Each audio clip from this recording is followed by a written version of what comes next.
മീര വ്ളോഗ്സിലേക്ക് എല്ലാവർക്കും സ്വാഗതം. നമുക്കിന്നൊരു എളുപ്പത്തിലൊരു കടലക്കറി ഉണ്ടാക്കാം. ഞാനൊരു കുക്കർ ഗ്യാസ് സ്റ്റൗവിലോട്ട് വെച്ച് കൊടുത്തിട്ടുണ്ട്. കുറച്ച് വെളിച്ചെണ്ണ ഒഴിച്ചതിന് ശേഷം കുറച്ച് കറുകപ്പട്ട, ഏലക്ക, പിന്നെ ഗ്രാമ്പു, ബേ ലീഫ് എല്ലാം കൂടി ഇട്ട് കൊടുത്തതിന് ശേഷം ഒരു 2 സവാള, പിന്നെ 10 ചെറിയ ഉള്ളി കൂടി ഇട്ട് ചെറുതായിട്ട് അരിഞ്ഞ് അതും കൂടി ഇട്ട് നല്ലപോലെ ഒന്ന് വഴറ്റിയെടുക്കാം. ഇതൊന്ന് വഴണ്ട് വരപ്പോഴത്തേക്ക് കുറച്ച് ഇഞ്ചിയും വെളുത്തുള്ളിയും കൂടി ഒന്ന് ചതച്ചതും കൂടി ഇട്ട് കൊടുത്ത് നല്ലപോലെ ഇളക്കിയെടുക്കാം. തലേ ദിവസം തന്നെ ഞാൻ കറുത്ത കടല കുതിർക്കാൻ വെച്ചിട്ടുണ്ടായിരുന്നു. അതും നല്ലപോലെ കഴുകി എടുത്ത് വെച്ചിട്ടുണ്ട്. എന്നിട്ട് ഇതിനകത്തോട്ട് കുറച്ച് പൊടികൾ ചേർത്ത് കൊടുക്കാം. മല്ലിപ്പൊടി, മുളക് പൊടി, മഞ്ഞൾപ്പൊടി, പിന്നെ ചിക്കൻ മസാല ഇതെല്ലാം കൂടി ചേർത്ത് നല്ലപോലെ വഴറ്റിയെടുത്തതിന് ശേഷം ഒരു ചെറിയ തക്കാളി, ഒരു മീഡിയം സൈസ് തക്കാളിയും കൂടി ചെറുതായിട്ട് കട്ട് ചെയ്ത് അതും കൂടി ഇട്ട് കൊടുത്ത് നല്ലപോലെ ഒന്ന് വഴറ്റിയെടുക്കാം.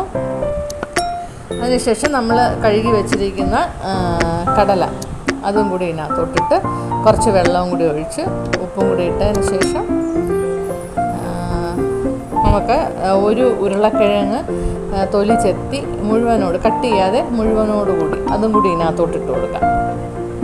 എന്ന് വെച്ചാൽ ഈ കറിക്ക് നല്ലൊരു തിക്നെസ് കിട്ടാൻ വേണ്ടിയിട്ടാണ്. അതിനുശേഷം ഇത് മൂടി അടച്ച് വെച്ച് നമുക്കൊരു 3-4 വിസിൽ കേൾക്കുന്നത് വരെ വേവിക്കാം.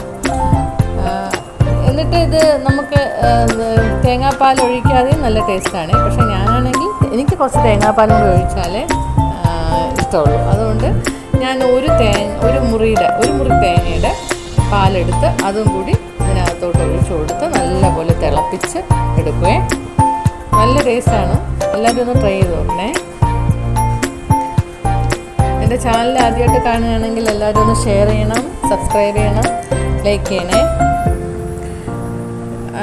എന്നിട്ട് കുറച്ച് കറിവേപ്പിലയും കൂടി ഇട്ട് കൊടുത്ത് കുറച്ച് മല്ലിയിലയും കൂടെ ഇട്ട് കൊടുത്ത് നല്ലപോലെ ഇളക്കി യോജിപ്പിച്ച് നമുക്ക് വേറൊരു പാത്രത്തിലോട്ട് മാറ്റിയെടുക്കാം. ഇതിന് ഞാൻ കടുവറുത്ത് താളിക്കുന്നൊന്നുമില്ല. വേണമെങ്കിൽ നിങ്ങളുടെ ഇഷ്ടം പോലെ വേണമെങ്കിൽ അങ്ങനെ ചെയ്യാം. പക്ഷെ ഞാൻ ചെയ്യുന്നില്ല. അങ്ങനെ ചെയ്യാതിരുന്നാലും നല്ല ടേസ്റ്റാണ്. ഇന്നിവിടെ ഗോതമ്പ് പുട്ടാണ്, ഞാൻ അതിൻ്റെ കൂടെയാണ് ഇത് കഴിക്കുന്നത്. ചപ്പാത്തിയുടെ കൂടെയും എല്ലാത്തിൻ്റെ കൂടെയും കൊള്ളാം. ദോശയുടെ കൂടെയൊക്കെ നല്ല ടേസ്റ്റാണ്. എല്ലാവരും ട്രൈ ചെയ്ത് നോക്കണേ. മറ്റൊരു വീഡിയോയുമായി വേറൊരു ദിവസം കാണാം. Thank you.